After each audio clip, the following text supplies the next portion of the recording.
Better. Hi, Cico. Hello, Cico. Hi. Yes, Yeah. I can.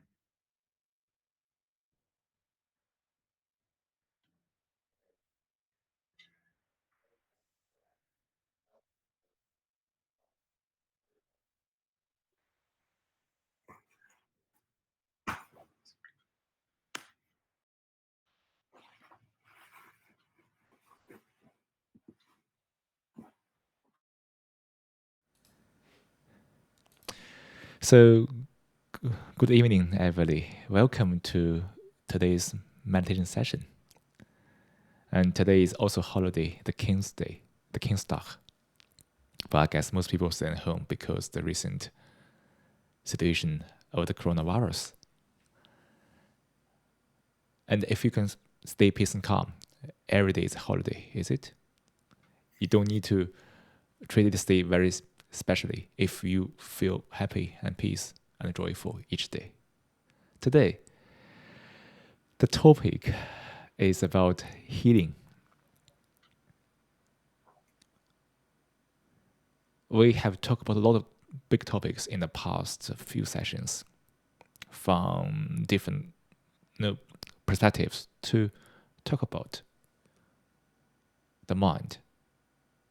But we all know that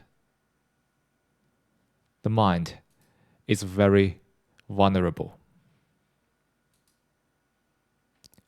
It's so easy to be hurt. It's even more fragile than glass. When the mind is hurt, the mind is in chaos. It's disturbed. It's in pain. You name it. You can use all kinds of terrible words to describe it. But I know if you feel hurt, you just feel it.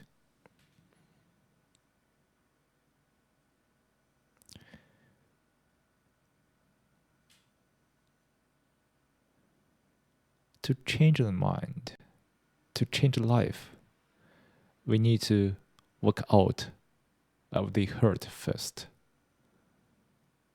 What is a mind which is innocent? What does innocence mean here?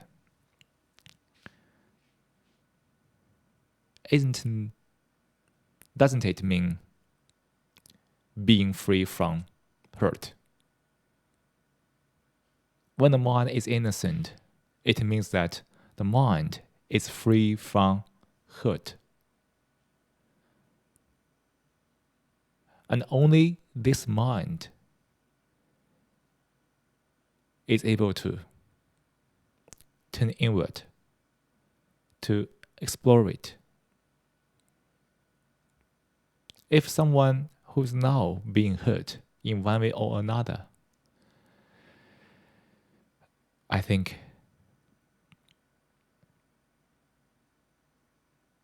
it is important to cure the mind first. But every time we mention to cure the mind, it can become an end. If it becomes an end, the very becoming creates new conditioning. Because it seems that we need to have an end to get something done, to cure the mind. So forgive me if I bring this kind of misunderstanding to you.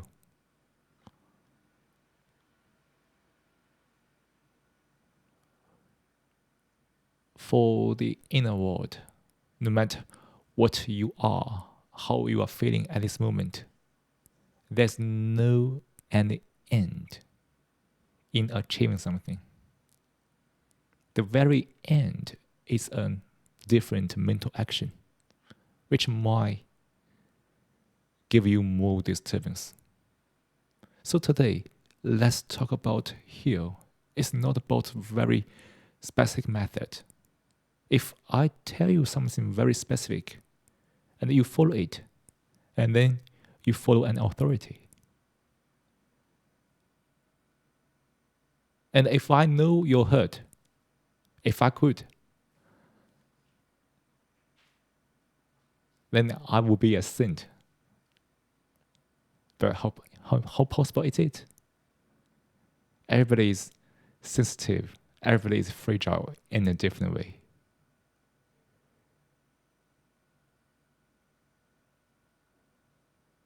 So, to heal the mind, we won't share any specific methods because you will find your method to work out, which requires the insight into the mind, requires your observance.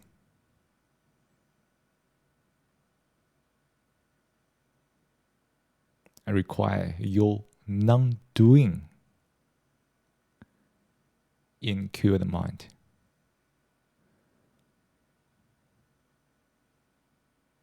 Actually, the mind is very robust, though it seems very fragile.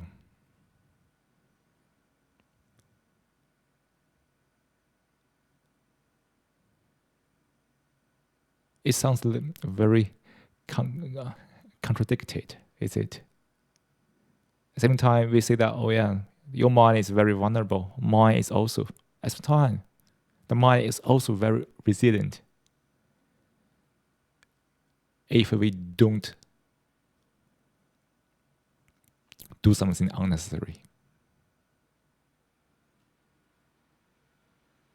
But look at what we have done in the life. We have done too much unnecessarily. We have disrupted the mind in all kinds of ways with our thoughts.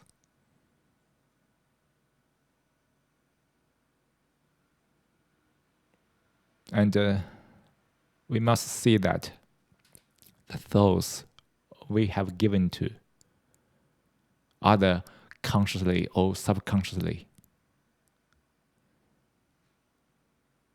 is twisting, distorting the process of being cured.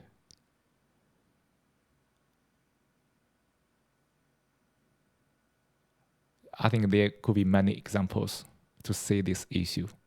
Like when you feel bad,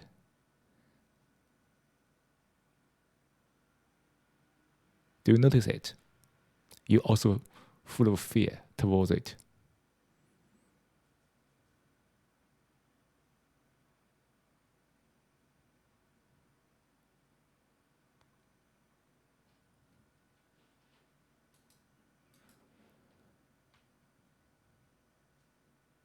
The very action to think randomly based on what you feel at this moment without the understanding of the nature mind only adds up to the chaos.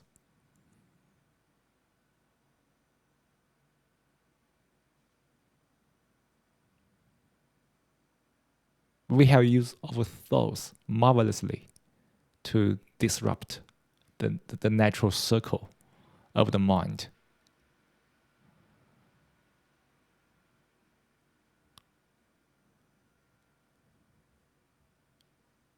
And we use it very stupidly, is it? For something good, we also want to use thoughts to perpetuate the experience. Like we went out one day to a park, enjoyed the sound, the fresh air there, and then came back home. In the evening, we still enjoyed the experience of walking in the park, but we need to notice that we had given thoughts to that to perpetuate this experience. Actually, when you left the park, you should have forgotten it. But you didn't. You gave thoughts to it because you still want to derive some pleasure from the thoughts of walking in a park. That's most people are doing daily, probably at each moment. We use the same pattern to the trouble. When we feel bad, we also give thoughts to it, which we call rumination. We ruminate it over and over, also to perpetuate the experience, though we don't want to. But isn't it that case? When we feel bad, we also give a lot of thoughts to it to delay the healing. The more thoughts we are giving into it, we end up more reactions to that mental image or thoughts. And that reaction leads to more emotions, more disturbance on the neurons.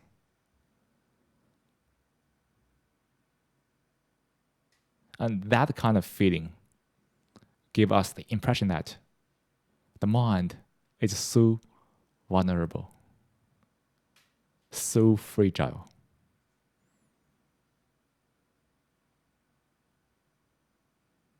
I think many people are going through this. Are they?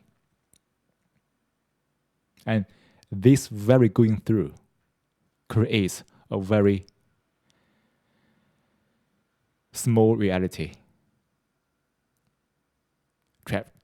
to entrap people, to feel that, to make people feel that the mind is so fragile.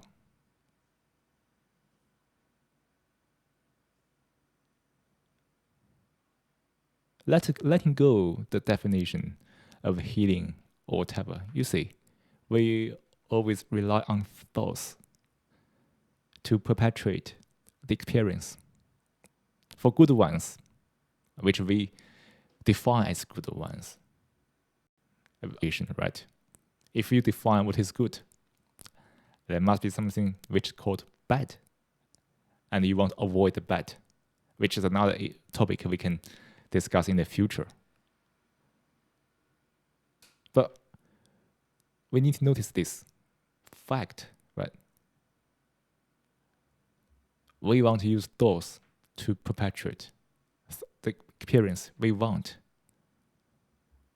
And also at the same time, we also perpetuate the terrible experience we don't want. It is all because the habits of thinking, the habitual thinking. And you see how we are marvelous in integrating thoughts into the life. And you see nowadays we have a very, very developed entertainment industry, right? It all make you satisfied with thoughts.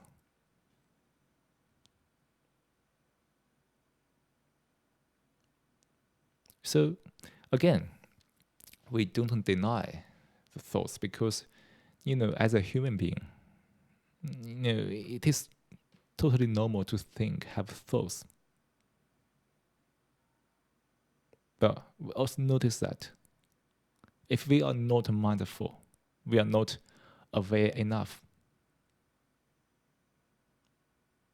being into thoughts can be dangerous because pleasure always go hand in hand with pain. This is another topic about attachment we can discuss again in the future sessions. So if you are prepared to derive pleasure from thoughts, which is most people are doing, you have to be prepared for the consequence of it.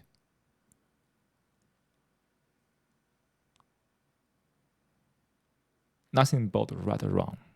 But if you are able to have the awareness that thoughts creates all the troubles in the life, I guess you probably would have done it differently in your life.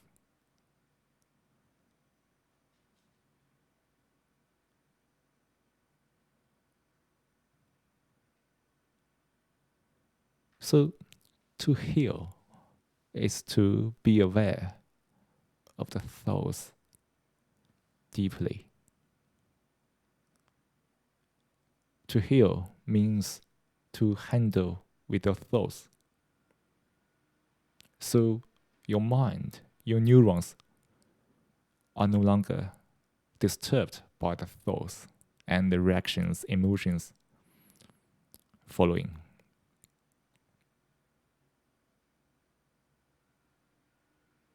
If you don't give thoughts to your experience, I mean, if you are aware of thoughts, your reaction to thoughts, then let the mind heal naturally.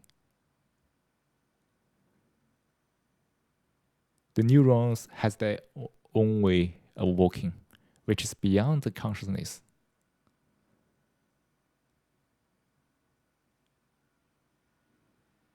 When we have no thoughts, verbally, there's no time, there's no psychological time. But the mind still needs the physical time to cure, which is beyond our control. So we need to let it be. But if we give thoughts to it, then that's a different thing. We are living in thoughts, also in psychological time.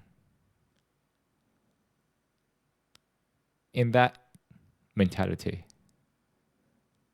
the cure is different thing.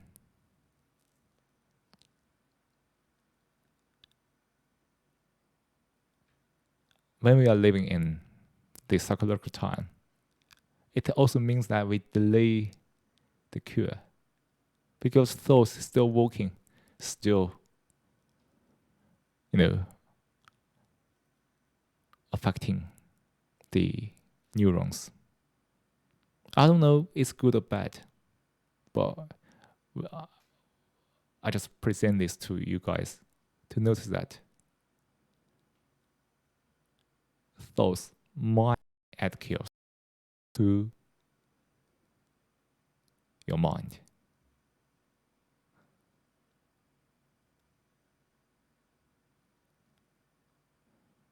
So no matter which state are you in now, we still meditate to work out the thoughts.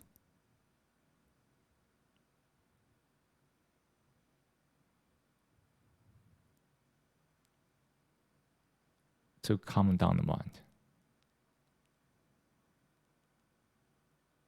If you are being hurt at this moment, even you meditate, probably you don't feel quite calm down. And also please don't expect that doing a single meditation can give you the cure. That's not possible. If you have that expectation is a new thought that mind brings new chaos.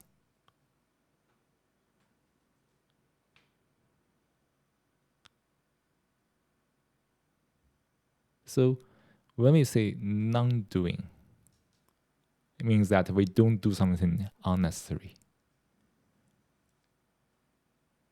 But that's in a state that we know what we should do, what we should not. For many people, they have done too much, and then we need to undo. Undo means like working out of thoughts, be aware of the thoughts, like being grateful, non-attachment, whatever. That's the thing that we undo. It looks like we are doing something. No, actually it's undo.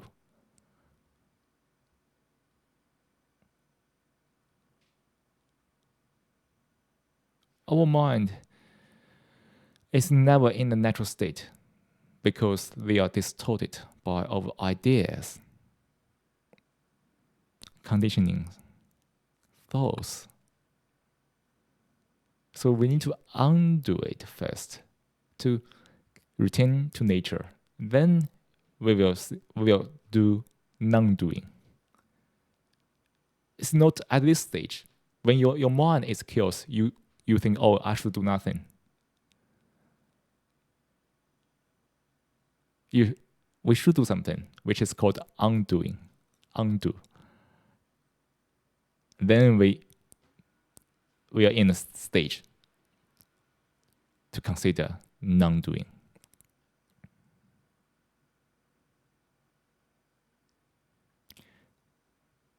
So let's meditate again today to quieten the mind as usual. I believe everybody, if you time, you do it every day at home, right? So this session is only for this discussion to quieten the mind first. Then we can come back to the topic to go a little further about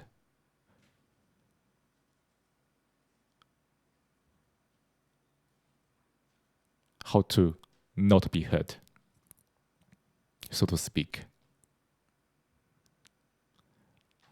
So now I will play the audio guide so we can meditate for about 10 minutes and then come back for the second part of discussion. Yeah.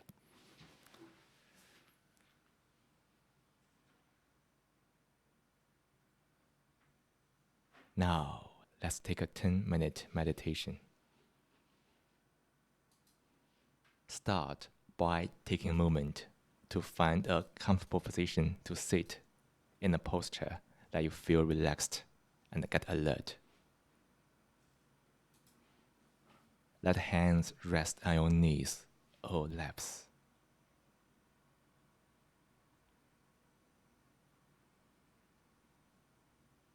Let the eyes close gently.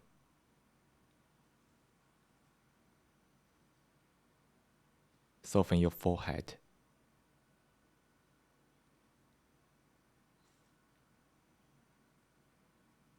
Act a soft smile in the corner of your lips.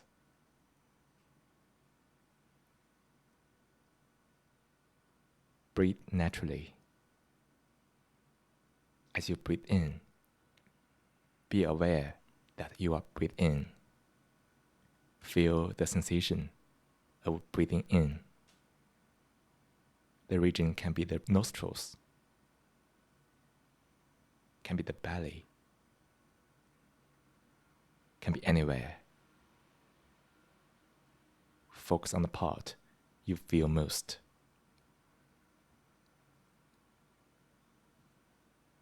As you breathe out, be aware that you are breathing out. Feel the sensation of breathing out. The region can be the nostrils, can be the belly, can be anywhere. Focus on the part you feel most.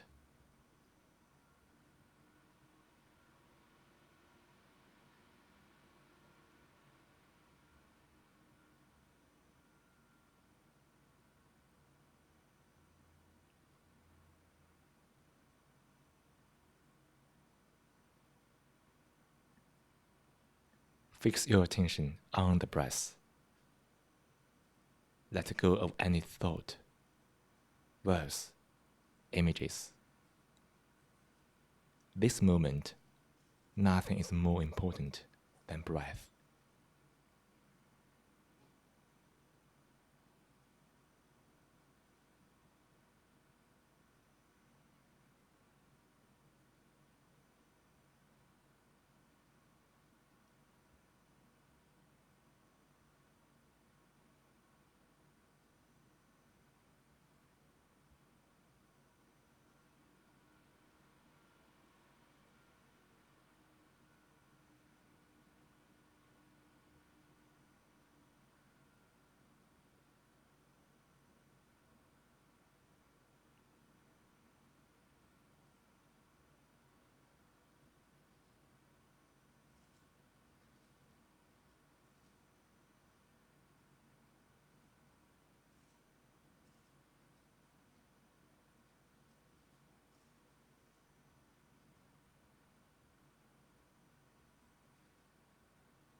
Every time you hear the bell, check where your attention is. If it wasn't on the breath, gently invite your attention back to the breath and sustain your attention on the breath.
Slowly bring your awareness back to this room.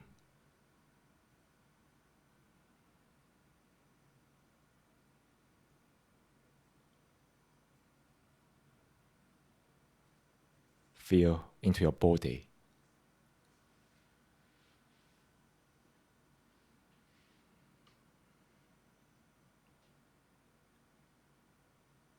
Wiggle your fingers and toes.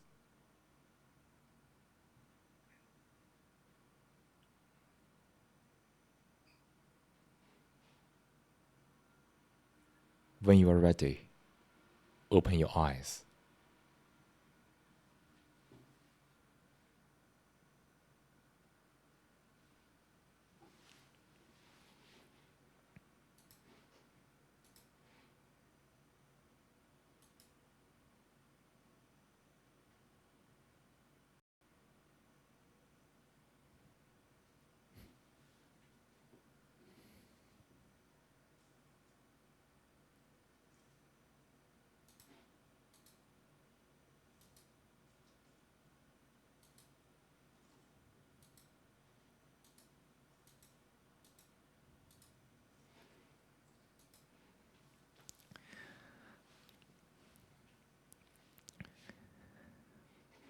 I hope everybody has a wonderful 10 minutes meditation in the past 10 minutes meditation session.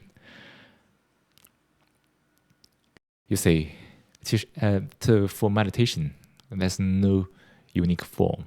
Here, in this session, we only provide some very general guidance of meditation. There's no right or wrong ways of doing that. It's just a session or practice you can design yourself just to be aware of thoughts and work out thoughts to concentrate on something.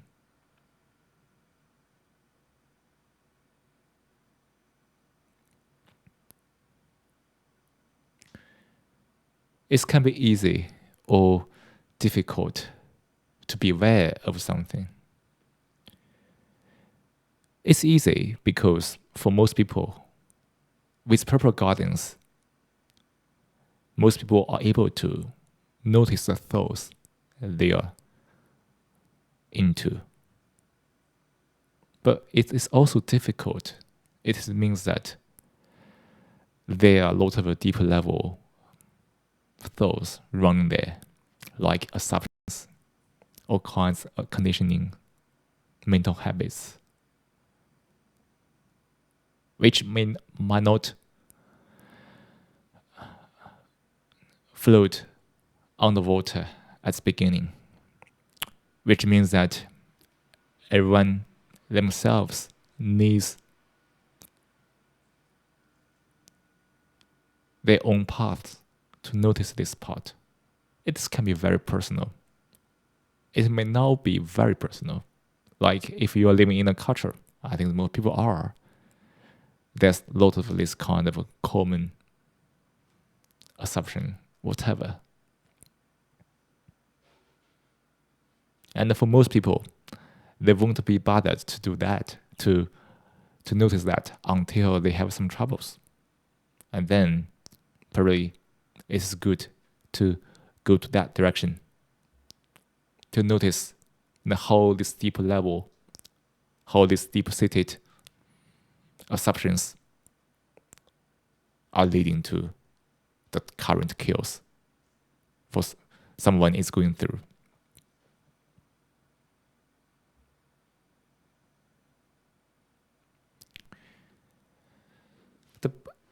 So to speak, the hurt we can get,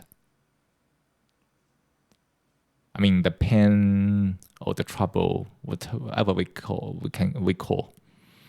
is probably is from our thoughts, the mental images, the thoughts we are holding. We give those stuff a new name, which is called what should be.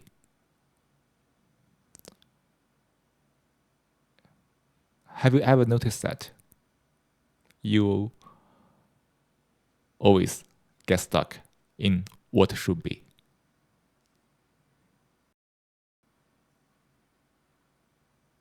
Oh yeah, I must go to the supermarket. Oh, I must not speak loudly. Oh, I must do this. Oh yeah, I should improve it.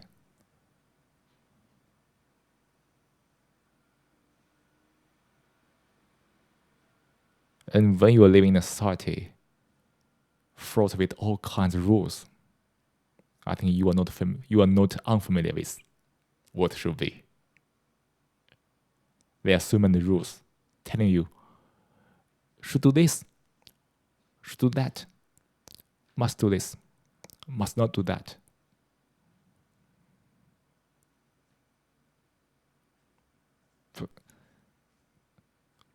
If we are obsessed with that, then there's conflict because we forget, we ignore what is.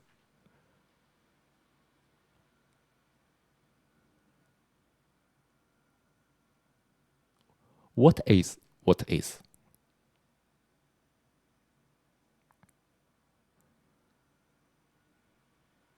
That's a tricky question, is it? It is very easy to conceptualize what is into what should be.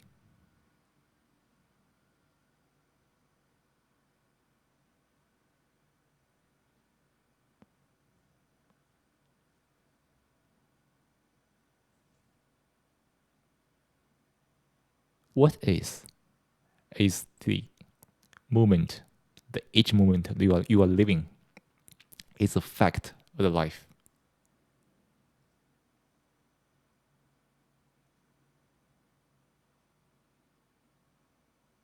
It's a state where there's no thoughts, but just see wholly what is going on the mind in this world.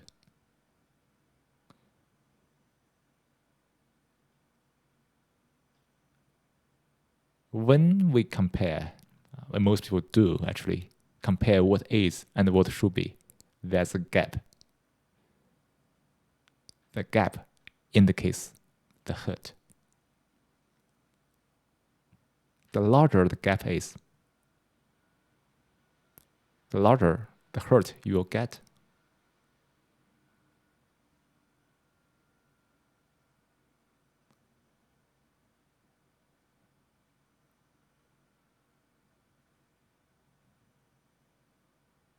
The gap can make you terrible in all kinds of ways, right? Disappointed, disillusioned, angry,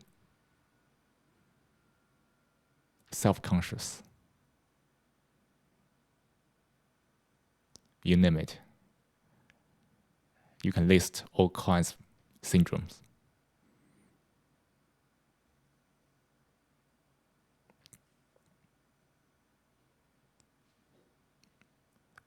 Not only about what should be, from the rules you had to follow in your society, in your city, in your company.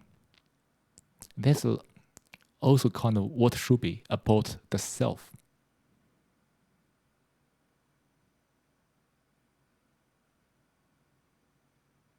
Oh, I should be better. I should be more handsome. I should be more.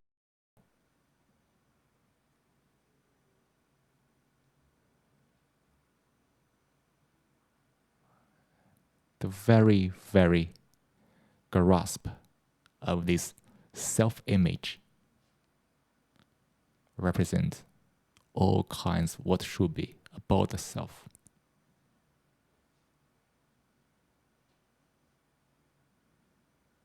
When you feel sad, feel self-conscious, like melancholy or anxious, depressed, Are you not untrue, unsatisfied, dissatisfied with the self, or the self, your true situation, against the self-image? When you are not satisfied with the self, until dissatisfied with the self-image, at that moment,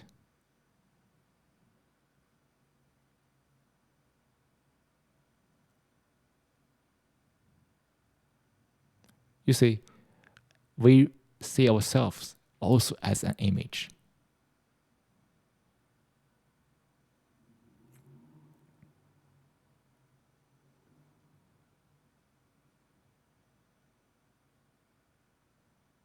An image we concoct of from of perception,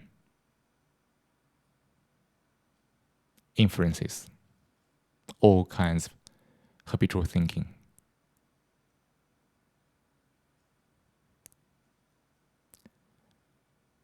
And we have an ideal image about the self, also due to the inferences, desire, wanting to become, achievement. Definitely, this also comes from inferences of this social mental construct. So, with that two images, so to speak, we are stuck in the very self, caring about itself.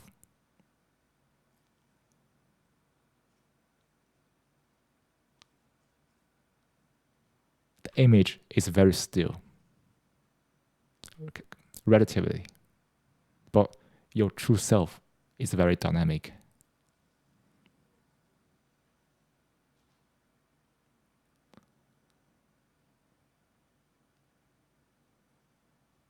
And you want to make yourself like an image still.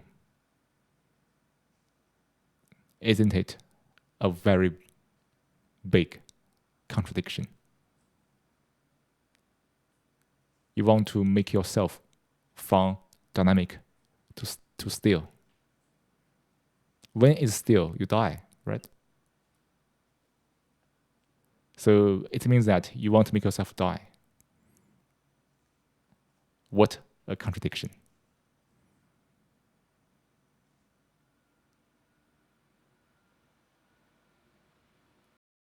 If you are friends with what is, I mean, with the self, the true one, without the image, to recognize the dynamics of these human minds, neurons, there will be a different dimension you can walk into to re-understand the whole thing.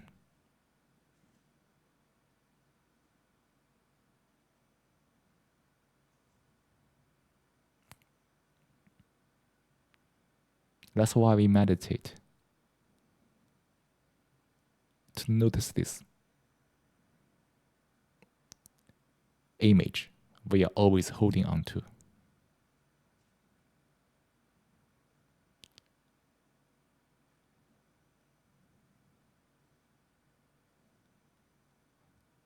The image can give you a false sense of security. But it is that image, the very still one, that is vulnerable. It's not you, the mind, vulnerable, but the image.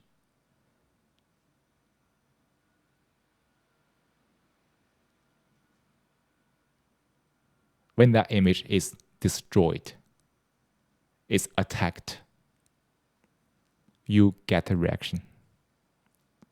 that reaction disturbs the mind.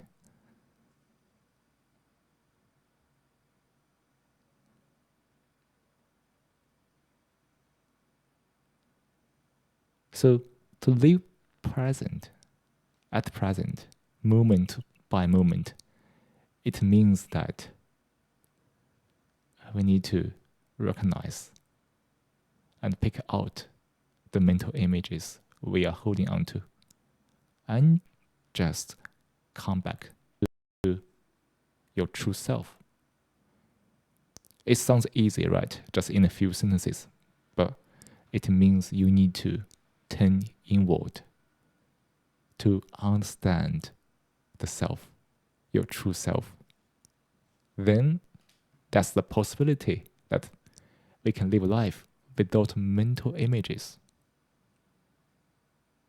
Most people are holding onto the mental images of the self because they are ignorant of the true self. They never look within, never turn inward. That's why they turn outward for an image, to take refuge in an image for the absurd sense of security, which end up leading them to be very vulnerable for all kinds of attack.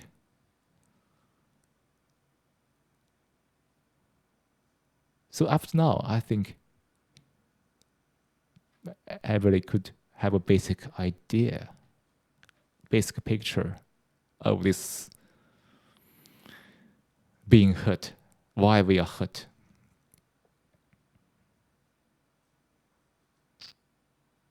How to do it depends on you. You know yourself best.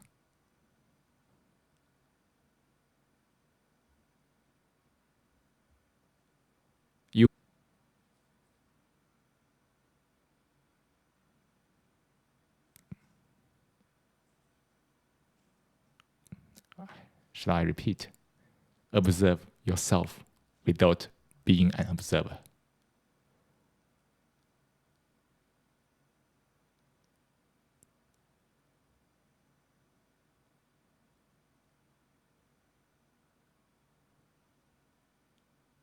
So, this is the whole topic today about healing.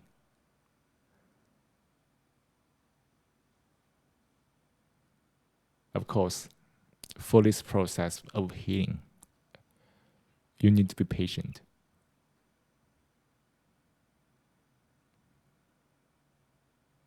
It takes physical time, but it requires you to take mental actions immediately. Which means that no psychological time is involved. The mental actions means all kinds of undoing, right?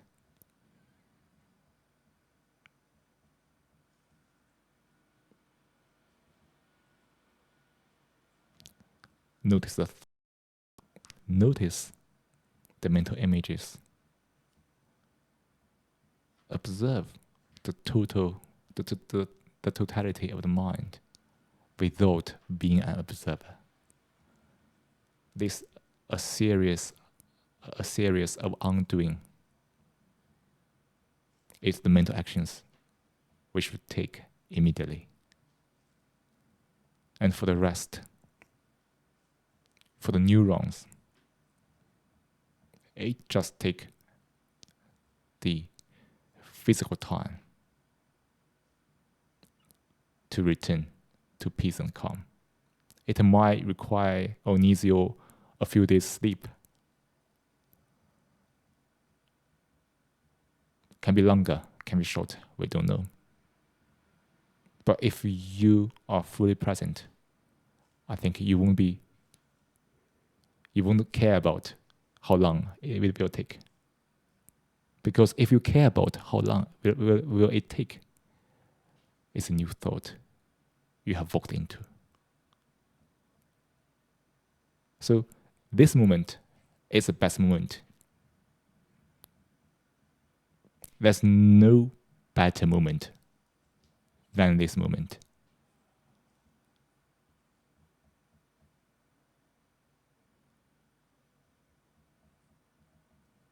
That's a new mentality we need to adapt to for many people. This moment is the best moment. There's no better moment than this moment. So, as end of today's session, I propose another meditation together, so we can end this session with peace and calm. Shall we?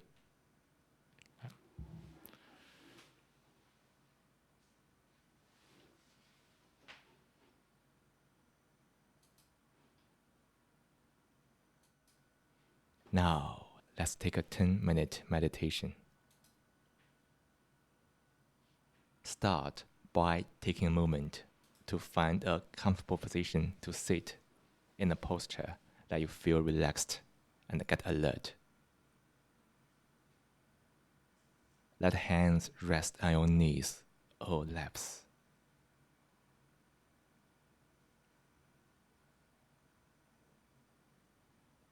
Let the eyes close gently.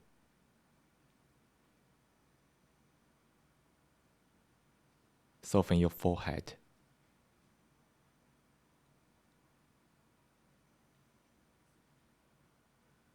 Act a soft smile in the corner of your lips.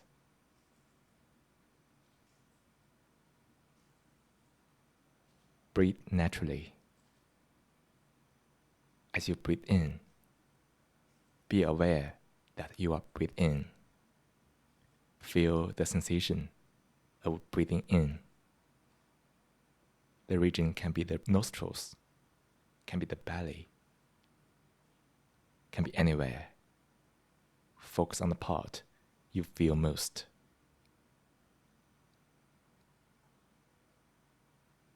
As you breathe out, be aware that you are breathing out. Feel the sensation of breathing out. The region can be the nostrils, can be the belly, can be anywhere. Focus on the part you feel most.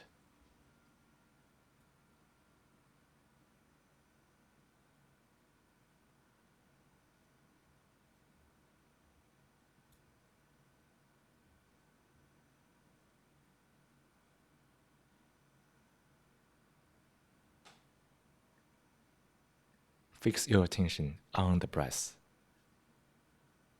Let go of any thought, words, images. This moment, nothing is more important than breath. Surrender yourself to this moment fully.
Every time you hear the bell, check where your attention is.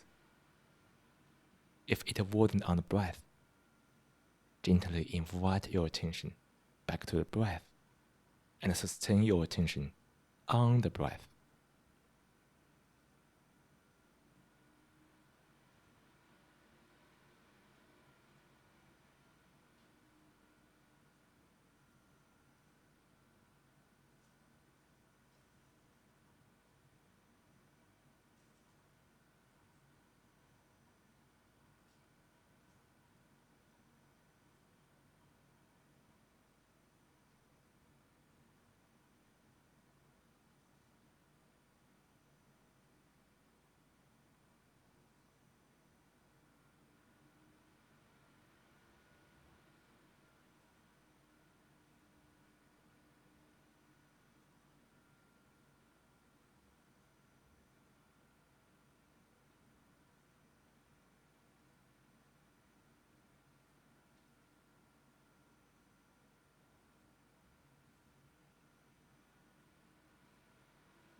Slowly, bring your awareness back to this room.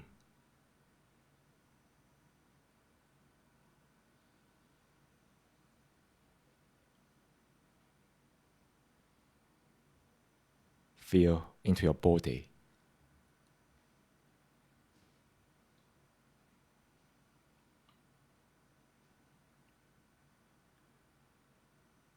Wiggle your fingers and toes.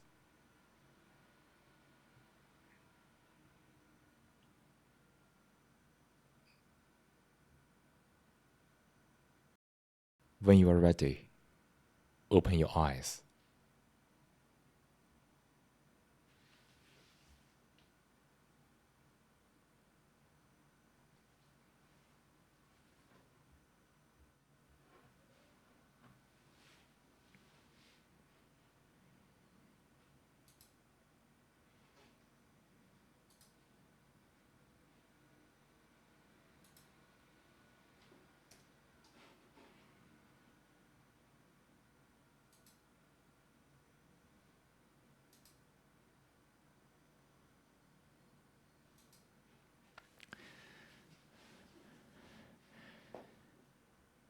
So, great. Thank you for being together tonight to spend the last 1 hour for the meditation session. And I hope everybody has a peaceful and a joyful day. Today, tomorrow, until forever. And let's see you again, hopefully, in the future sessions. And that's it. Thank you, Cico. Thank you. The best for next week for you and Joyce as well. Yeah. Bye-bye. See you soon.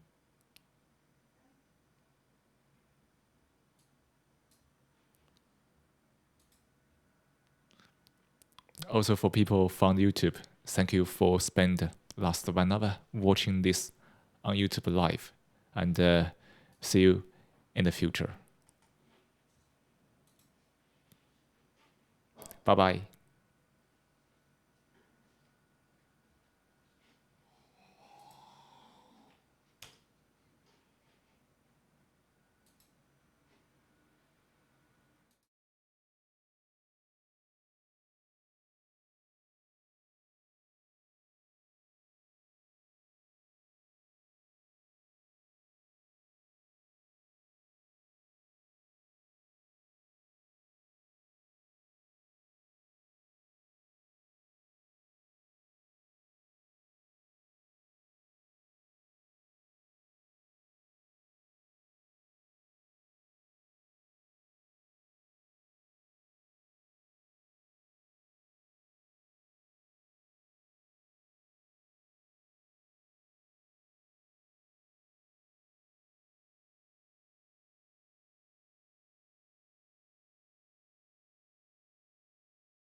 Lieve Chantal, welkom in de kookstudio. Dankjewel. Je bent een beetje huiverig, hè? Ik ben huiverig, omdat ik jou zo zie glunderen. We gaan een kookbattle doen.